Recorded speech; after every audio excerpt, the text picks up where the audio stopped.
दोस्तों आज मैं बात करने वाला हूँ प्रफुल्ल बिल्लोरे के बारे में, जो कि MBA चाय वाले के फाउंडर हैं।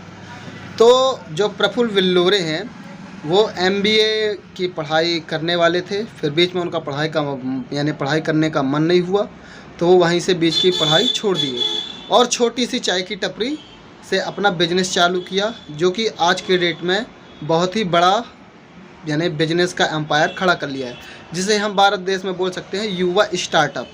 तो जो युवा स्टार्टअप होता है वो एक छोटी सी कोशिश से शुरू हो जाता है। तो ये जो प्रफुल्ल बिल्लोरे है, युवाओं के जो यूथ होता है, यूथ नेशन के एक मोटिवेशन है। तो इनको देखकर कई यूथ मोटिवेट हुए और प्रफुल्ल बिल्लोरे के जो फ्रेंचाइजी होती है MBA चाय वाले की, तो उसकी फ्रेंचाइजी खरीद के अपना अपना बिजनेस शुरू किए, जिसको हम स्टार्टअप नेशन बोल सकते हैं, यूथ नेशन भी बोल सकते हैं। तो जो प्रफुल्ल बिल्लोरे हैं, अपनी MBA की जो फ्रेंचाइजी होती है 10-20 लाख रुपए से अपनी फ्रेंचाइजी को बेचते हैं और देश के जो युवा हैं वो उस फ्रेंचाइजी को खरीदते हैं। तो प्रफुल्ल जो बिल्लोरे हैं वो मध्य प्रदेश के धार ज़िले के रहने वाले हैं, हमारे मध्य प्रदेश के रहने वाले हैं। वहीं से ये छोटी सी कोशिश किए, पढ़ाई लिखाई सब पूरी करके एक छोटा सा बिजनेस चालू किए। तो उस बिजनेस को इन्होंने शुरू किया और आज की डेट में वो इतना बड़ा एम्पायर खड़ा कर लिया है, जिसे हम मोटिवेशन के तौर पर समझते हैं। तो आइए जानते हैं MBA चाय वाले को पनौती क्यों कहा जाता है, क्योंकि आज की डेट में वो पनौती ही है युवाओं के लिए। जो उनकी फ्रेंचाइजी है फ्रॉड के तौर पर जानी जाती है, वो अपनी फ्रेंचाइजी बेचते हैं और युवा उस फ्रेंचाइजी को 20-25 लाख रुपए से इन्वेस्ट करके उस फ्रेंचाइजी को खरीदते हैं और अपना बिजनेस स्टार्ट करते हैं। तो जो प्रफुल्ल बिल्लोरे हैं वो कहते हैं कि आप मेरी फ्रेंचाइजी लो और आप बिजनेस करो, महीने के आप 10 से 15 लाख रुपए कमा सकते हो, जो कि ये गलत है। और जो भी इसकी फ्रेंचाइजी ली हैं, जैसे इंदौर में विजयनगर हो गया और प्रीतमपुरा हो गया, लखनऊ में हो गया, कई जगह युवाओं ने इनसे इंस्पायर होकर ये फ्रेंचाइजी खरीदे हैं और अपना बिजनेस स्टार्टअप करने की कोशिश की है। पर यह सरासर गलत है। गलत इसलिए क्योंकि उनकी फ्रेंचाइजी खरीदते हैं और उनका बिजनेस नहीं चलता है ढंग से, 10-20 हज़ार रुपये की कमाई भी नहीं हो पाती है। तो वो अपनी फ्रेंचाइजी इमोशनली तौर पे अपनी फ्रेंचाइजी बेचते हैं।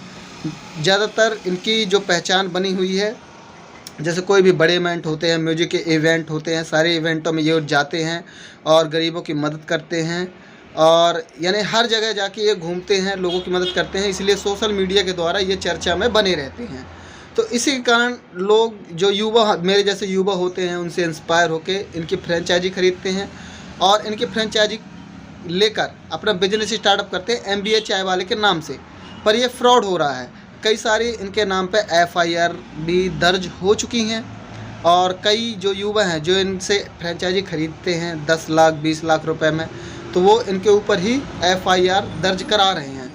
FIR दर्ज इसलिए करा रहे हैं क्योंकि इनकी फ्रेंचाइजी लेकर वो नुकसान पे जा रहे हैं।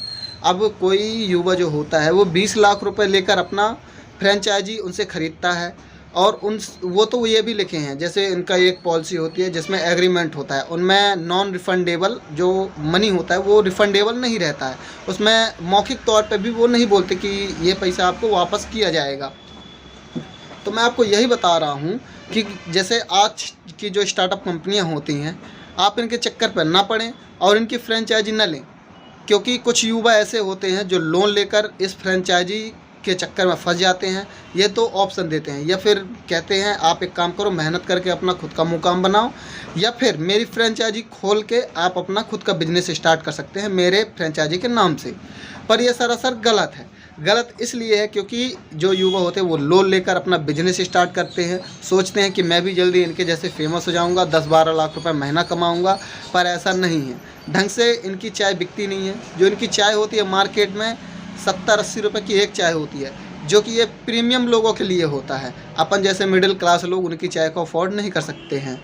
तो नॉर्मल जो रास्ते पर टपरी लगा के जो चाय बेचते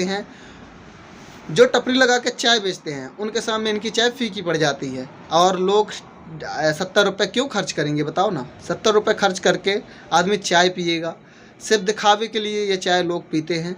और सबसे अच्छी तो मैं खुद पीता हूँ टपरी पे जाके चाय। टपरी की जो चाय का स्वाद होता है बहुत ही अच्छा होता है। तो इन फ्रेंचाइजी के चक्कर में आप ना पड़े। और मैं यही कहूँगा कि आप खुद का जो 20-30 लाख रुपए आप खुद का बिजनेस स्टार्टअप कर सकते हैं बिना किसी फ्रेंचाइजी को लेकर। जैसे मेरी भी खुद की दुकान है, ऑनलाइन की दुकान है, मैंने खुद के मेहनत से की, क्योंकि मैं खुद अपना एक नया स्टार्टअप चालू किया है। तो इसलिए किसी भी झूठी फ्रेंचाइजी के चक्कर में ना पड़ें। प्रफुल्ल बिल्लोरे बोलते हैं कि आप 20 से 30 लाख रुपए महीना कमा सकते हो, 12 लाख रुपए महीना कमा सकते हो, पर यह सरासर गलत है। आप इतना पैसा नहीं कमा सकते हो किसी की फ्रेंचाइजी लेकर। तो मैं यही छोटी सी वीडियो आप लोगों के लिए बनाया हूँ ताकि आप लोग जागरूक हो, सजग हो और झूठे लोगों के चक्कर पर ना पड़ें। और मैंने देखा है काफ़ी सारी न्यूज़ों में प्रफुल्ल बिल्लोरे के बारे में, ये पैसा लेते हैं और ये गलत बोलते हैं कि आप 10 लाख रुपए 12 लाख रुपए कमा लोगे। 20 लाख रुपए इनकी फ्रेंचाइजी का चार्ज रहता है। ये शुरुआत में 20 लाख 10 लाख रुपए चार्ज करते हैं और अपनी फ्रेंचाइजी बेचते हैं, जो कि एक सरासर फ्रॉड कहलाता है। तो इसके चक्कर में कोई ना पड़े और अपने पैसों का ध्यान रखें। और लोन लेकर जैसे 10 लाख 20 लाख रुपए लोन ले लेते हैं और अपना बिजनेस स्टार्ट करते हैं, तो ये गलत है। आप 1 लाख रुपए लेकर भी अपना बिजनेस स्टार्ट कर सकते हैं। तो दोस्तों, अगर ये वीडियो अच्छी लगी हो तो मेरे चैनल को सब्सक्राइब करें और वीडियो को लाइक करें।